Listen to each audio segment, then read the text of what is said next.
जय हिंद दोस्तों, स्वागत है आप लोगों को मृत्युंजय रिसर्च सेंटर में। आशा है कि आप लोग अच्छे होंगे। दोस्तों, हम लोग खान ग्लोबल स्टडीज़ का दरोगा का जो 150 का जो प्रैक्टिस सेट आया है वही हम लोग कवर कर रहे हैं। और पहले वीडियो में हम लोग क्वेश्चन नंबर 27 तक कवर कर चुके हैं। इस वीडियो में हम लोग 28 से आगे, क्वेश्चन नंबर 28 से और आगे की जो भी वीडियो जहाँ तक क्वेश्चन होगा वहाँ तक हम लोग कवर करने वाले हैं। चलिए दोस्तों, बिना टाइम को बर्बाद किए हुए अपने प्रश्न की ओर बढ़ते हैं। तो 28 नंबर प्रश्न है कि निम्नलिखित कथन पर विचार कीजिए और इसमें बताना है कि सही उत्तर का चयन कीजिए। तो पहला कथन है कि संविधान के अनुच्छेद 32 को डॉक्टर अंबेडकर ने इसे संविधान का आत्मा कहा था। ठीक है, तो ये तो सही है कि अनुच्छेद 32 को डॉक्टर भीमराव अंबेडकर ने संविधान का आत्मा कहते हैं। तो ये इसका सही हो, यानी कि ऑप्शन ए, तो ये ठीक है, मतलब कथन ए ठीक है। अब कारण आर पढ़ते हैं। अनुच्छेद 32 मौलिक अधिकार के अतिक्रमण के विरुद्ध प्रभावी उपचार को प्रावधान को करता है। ये भी ठीक है, और यानी कि आर भी ठीक है। यानी कि इस प्रकार कह सकते हैं कि दोनों ठीक है और दोनों एक दूसरे का स्पष्टीकरण करता है। तो यानी कि ऑप्शन ए इसका राइट आंसर हो जाएगा, ऑप्शन ए। आगे बढ़ते हैं दोस्तों। आगे में है कि निम्नलिखित में से किसको संविधान द्वारा मौलिक अधिकार को लागू करने की शक्ति दी गई है। तो मौलिक अधिकार को लागू करने की शक्ति किसको है? तो भारत के सुप्रीम कोर्ट और हाई कोर्ट को है। सुप्रीम कोर्ट अनुच्छेद 32 के तहत और हाई कोर्ट अनुच्छेद 216 के तहत रिट जारी करता है। तो यानी कि ऑप्शन डी यहाँ पर राइट आंसर हो जाएगा। ठीक है, अगला प्रश्न है दोस्तों कि कौन सी रिट यानी कि याचिका मानव के स्वतंत्रता के सर्वोत्कृष्ट अग्रदूत है। तो मानव की स्वतंत्रता का अग्रदूत बात कर रहा है दोस्तों। तो यानी कि बंदी जो होता है मानव, उसको प्रत्यक्षीकरण करना, मतलब प्रत्यक्ष सामने लाना। तो ये राइट आंसर ऑप्शन सी हो जाएगा इसका। ठीक है, अगला है दोस्तों कि इसमें से बताना है कि कौन सा सुमेलित नहीं है। ठीक है, इसमें से कौन सा सुमेलित नहीं है। तो देखिए दोस्तों, इसमें से कौन सा सुमेलित नहीं ये बताना है। तो बंदी प्रत्यक्षीकरण का अर्थ मतलब कि इंग्लिश में होगा to have the body of. ठीक है, मतलब बॉडी के साथ है उसको लाना। ठीक है, ये परमादेश का मतलब वी कमांड, हम वी कमांड यानी कमांड आदेश दिए। ठीक है, प्रतिषेध का मतलब ये नहीं होता दोस्तों, ऑप्शन सी ही यहाँ पर गलत हो जाएगा। अधिकार वाइट ऑथोरिटी, ये भी ठीक है, यानी कि ऑप्शन सी इसका राइट आंसर हो जाएगा। अगला प्रश्न की ओर बढ़ते हैं दोस्तों कि राज्य के नीति निर्देशक सिद्धांत को भारतीय संविधान में शामिल किए गए हैं। भारतीय संविधान में लागू शामिल किए गए, तो ये किस कारण से, उद्देश्य इसका क्या है ये बताना है। तो सामाजिक और आर्थिक प्रजातंत्र की स्थापना करना इसका उद्देश्य, ऑप्शन डी इसका राइट आंसर हो जाएगा। अगला प्रश्न है कि भारतीय संविधान में कितने अनुच्छेदों में राज्य के नीति निर्देशक तत्व का उल्लेख किया गया। तो राज्य के नीति निर्देशक तत्वों को बताना है कि कितने अनुच्छेद में है। तो राज्य के नीति निर्देशक तत्व बताना कि कितने अनुच्छेद में है। भाग 4 में है और ये 36 से लेकर 51 तक है, यानी कि ऑप्शन ए इसका राइट आंसर हो जाएगा।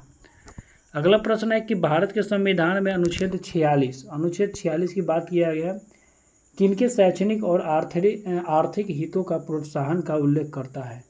तो अनुच्छेद 46 में अनुसूचित जाति और जनजाति तथा अन्य कमजोर वर्ग जो भी हैं, जैसे EWS भी इसी में आ जाते हैं। ठीक है, इन सब का शैक्षणिक और आर्थिक हितों में प्रोत्साहन का उल्लेख है। ऑप्शन बी इसका राइट आंसर हो जाएगा।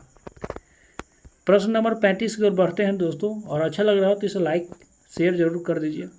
चलिए, प्रश्न नंबर 35 ये है कि अखंडता का रक्षा करने और अक्षुण्ण रखने के मूल कर्तव्य को किस स्थान पर रखा गया है। तो बताना है कि मूल कर्तव्यों में अखंडता की रक्षा, अक्षुण्णता ये सब रखने की कौन सा पायदान पर ये रखा गया है। तो ये तीसरे में है, ऑप्शन सी इसका राइट आंसर हो जाएगा।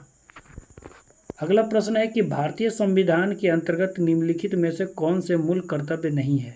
तो बताना है मूल कर्तव्य नहीं है। तो इसका राइट आंसर की बात करें दोस्तों, तो लोक चुनाव में मतदान एक संवैधानिक अधिकार है, न कि मूल कर्तव्य है। इसको आप लोग ध्यान रखिएगा।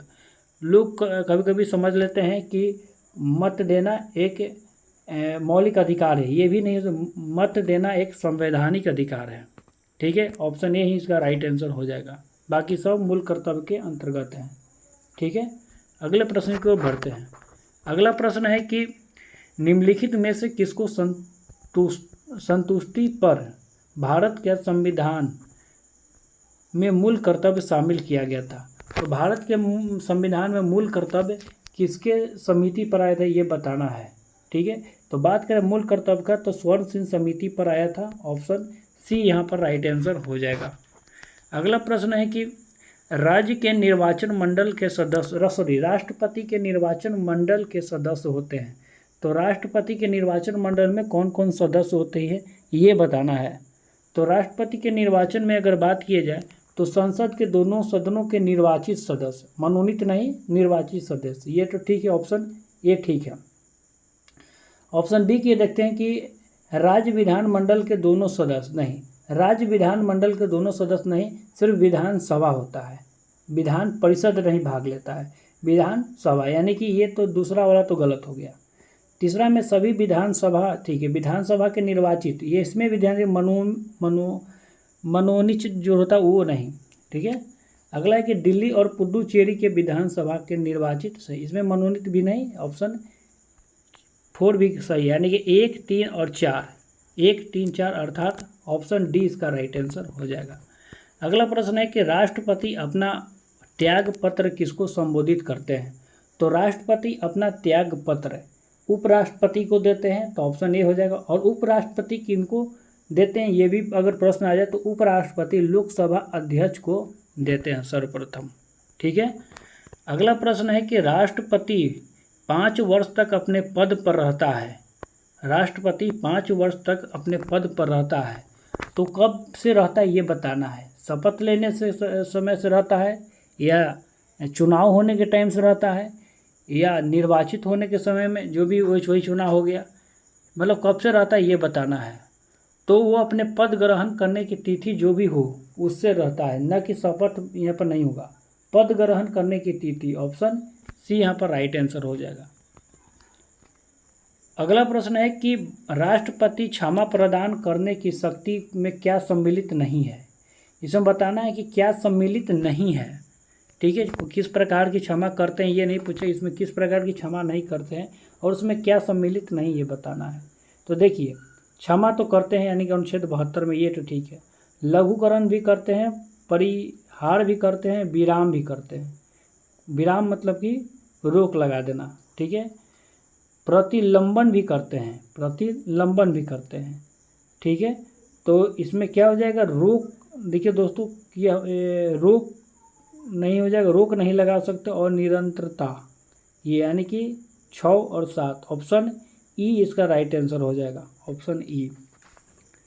अगला है कि सर्वोच्च न्यायालय द्वारा दिए गए परामर्श भारत के राष्ट्रपति पर क्या है, बाध्यकारी है। जो 143 के तहत सर्वोच्च न्यायालय से परामर्श लेने का अधिकार राष्ट्रपति को है, लेकिन उस परामर्श को मानने का अधिकार राष्ट्रपति का नहीं है। राष्ट्रपति उस परामर्श को मान भी सकता है और नहीं भी मान सकता, यानी कि बाध्यकारी नहीं है। ऑप्शन बी यहाँ पर राइट आंसर हो जाएगा। प्रश्न नंबर 43 की ओर बढ़ते हैं। यदि सदन का सत्रावसान हो गया हो और आहूत करने के लिए, तो इसे आहूत करने के लिए कौन अधिकृत होता है। तो देखिए दोस्तों, तो इसे आहूत करने के लिए कौन अधिकृत होता है, तो ये राष्ट्रपति ही होते हैं, यानी कि ऑप्शन यहाँ बी हो जाएगा, ऑप्शन बी यहाँ पर इसका राइट आंसर हो जाएगा। अगला एक आकस्मिकता निधि को राष्ट्रपति व्यय कर सकता है। आकस्मिकता निधि को राष्ट्रपति व्यय कर सकता है। ठीक है, तो संसदीय स्वीकृति से पूर्व करता है। आकस्मिकता निधि को संसदीय स्वीकृति से पूर्व करता है। अगला प्रश्न की ओर बढ़ते हैं। अगला प्रश्न है कि भारत में कार्यपालिका का अध्यक्ष कौन होता है। तो कार्यपालिका का जो अध्यक्ष होता है वो राष्ट्रपति ही होता है। ठीक है, अगला प्रश्न है दोस्तों कि निम्न में से भारत का राष्ट्रपति किसकी नियुक्ति नहीं करता है। तो उपराज्यपाल उपराष्ट्रपति का नियुक्ति नहीं करते हैं, ये चुनाव होते हैं। प्रधानमंत्री की नियुक्ति करते हैं, राज्यपाल की करते हैं, और मुख्य निर्वाचन आयुक्त की भी नियुक्ति होता है, लेकिन उपराष्ट्रपति जो हैं उनका चुनाव होता है, जिस तरह से राष्ट्रपति का होता है। अगला प्रश्न है कि निम्न में से कौन राज्यसभा का अध्यक्ष होता है। तो राज्यसभा का अध्यक्ष या सभापति भी यहाँ बोला जा सकता है दोस्तों कि राज्यसभा का सभापति कौन होते हैं। तो भारत के ही जो उपराष्ट्रपति होते हैं वही राज्यसभा के सभापति यानी कि अध्यक्ष होते हैं। ऑप्शन बी इसका राइट आंसर हो जाएगा। अगला प्रश्न है कि भारत के राष्ट्रपति संसद के अभिन्न अंग हैं, क्योंकि क्यों बताना है, क्यों है ये बताना है। तो वो दोनों सदनों के में बैठक बुलाता है, ये ठीक है, यानी कि ऑप्शन ए ठीक है। अगला है कि प्रत्येक सामान्य निर्वाचन के बाद वह दोनों सदनों के प्रथम सत्र को संबोधित करता है, ये भी राइट आंसर हो जाएगा। लोकसभा को भंग कर सकते हैं, ये भी ठीक है। किसके परामर्श पर, तो ये प्रधानमंत्री के परामर्श पर भंग करते हैं, यानी कि तीनों सही, यानी कि ऑप्शन डी यहाँ पर राइट आंसर हो जाएगा। अगला प्रश्न है कि भारतीय संसद में निम्नलिखित में से कौन शामिल है। तो भारतीय संसद में लोकसभा, राज्यसभा और राष्ट्रपति भी शामिल है, यानी कि ऑप्शन डी यहाँ पर राइट आंसर हो जाएगा। अगला प्रश्न है कि भारतीय संविधान के अनुसार प्रभुसत्ता किसमें निहित होती है। तो प्रभुसत्ता किसमें निहित होती है ये बताना है। तो राष्ट्रपति सहित संसद में ही निहित होती है, ऑप्शन ए इसका राइट आंसर हो जाएगा। अगला प्रश्न है कि संसद में शून्य प्रहर, देखिए ध्यान दीजिएगा, शून्य प्रहर यानी कि शून्य काल का बात कर रहा है, के संबंध में कौन सही नहीं है। इस पर ज़रा जोर दीजिएगा दोस्तों कि नहीं के बारे में पूछा गया है। तो नहीं के बारे में बताते हैं कि संसद के नियमों शून्य प्रहर का कोई उल्लेख नहीं है, संसदीय नियमों में इसका सही बात है, कोई उल्लेख नहीं है। वह दोपहर के 12 बजे से शुरू होता है, जो एक दिन के शून्य प्रहर होता है, ठीक है, यानी कि 12 से 1 चलता है, ये भी सही है। अगला है कि प्रत्येक व्यक्ति को यह ज्ञात होता है कि इस समय क्या घटित हो सकता है। नहीं, प्रत्येक व्यक्ति को ज्ञात नहीं होता है कि उस समय क्या घटित होता है, तो यही सी गलत हो जाएगा, जो गलत ही देखना था। अगला प्रश्न है कि राज्यसभा में होते हैं, तो राज्यसभा में कितने सदस्य होते हैं ये बताना है, और कितने सदस्य राष्ट्रपति द्वारा मनोनीत होते हैं ये भी बताना है। तो राज्यसभा की बात किया जाए तो राज्यसभा में 250 सदस्य होते हैं, जिसमें से 12 सदस्य मनोनीत होते हैं, ये इसका राइट आंसर हो जाएगा। ऑप्शन सी इसका राइट आंसर हो जाएगा। अगले प्रश्न की ओर बढ़ते हैं दोस्तों कि राज्यसभा को अस्थाई सदन कहते हैं, क्योंकि राज्यसभा को अस्थाई सदन इसलिए कहते हैं क्योंकि बताना है, क्योंकि ये कभी विघटित नहीं किया जा सकता। ऑप्शन बी ही इसका राइट आंसर हो जाएगा। अगला प्रश्न है कि भारत के संविधान में निर्धारित किए गए उपबंध में लोकसभा के सदस्यों की संख्या अधिकतम हो सकती है, कितनी अधिकतम हो सकती है ये बताना है। 552 हो सकती है, ऑप्शन सी इसका राइट आंसर हो जाएगा। अगला प्रश्न है कि किस राज्य का, किसी हो जाएगा दोस्तों, अच्छा ठीक है, किस राज्य का लोकसभा व राज्यसभा में प्रतिनिधित्व सबसे अधिक है। तो उत्तर प्रदेश का हो जाएगा, ऑप्शन ए इसका राइट आंसर हो जाएगा, उत्तर प्रदेश। अगला प्रश्न है कि भारत के संविधान में अनुच्छेद 82 के अनुसार लोकसभा में सीटों का आवंटन किस वर्ष के जनगणना पर आधारित किया, यानी कि 1971 के जनगणना पर आधारित है, ये भी आप लोग इसको याद रखिएगा। अगला प्रश्न है कि लोकसभा का कार्यकाल इसमें से बताना है कि क्या हो सकता है लोकसभा का कार्यकाल। तो अगला है किसी भी परिस्थिति में बढ़ाया नहीं जा सकता। आपातकाल की स्थिति में 1 वर्ष के लिए बढ़ा दिया जाता है, ये इसको याद रखिएगा, यानी कि ऑप्शन ए गलत है। एक बार में 6 वर्ष के लिए नहीं, एक बार में 1 साल के लिए यानी 1 वर्ष के लिए बढ़ाया जा सकता है। आपातकाल के दौरान 1 वर्ष तक बढ़ाया जा सकता है, यानी कि सी ही इसका राइट आंसर हो जाएगा। और यहाँ 2 वर्ष है दोस्तों, 2 वर्ष नहीं होगा, 1 वर्ष ही होगा, यानी कि सी इसका राइट आंसर हो जाएगा। अगला प्रश्न है कि लोकसभा का विघटन कौन करता है। तो लोकसभा का जो विघटन है वो राष्ट्रपति ही करते हैं और प्रधानमंत्री के सलाह पर करते हैं, यानी ऑप्शन सी इसका राइट आंसर हो जाएगा। अगला प्रश्न है कि लोकसभा की बैठक समाप्त की जा सकती है। लोकसभा की बैठक समाप्त की जा सकती है तो स्थगन द्वारा भी की जा सकती है, सत्रावसान के द्वारा भी की जाती है और विघटन के द्वारा भी की जाती है, यानी कि ऑप्शन डी ही इसका राइट आंसर हो जाएगा। अगले प्रश्न की ओर बढ़ते हैं। अगला प्रश्न है कि निम्नलिखित में से कौन राज्यसभा के सदस्य होते हुए भी लोकसभा की कार्यवाही में भाग ले सकते हैं।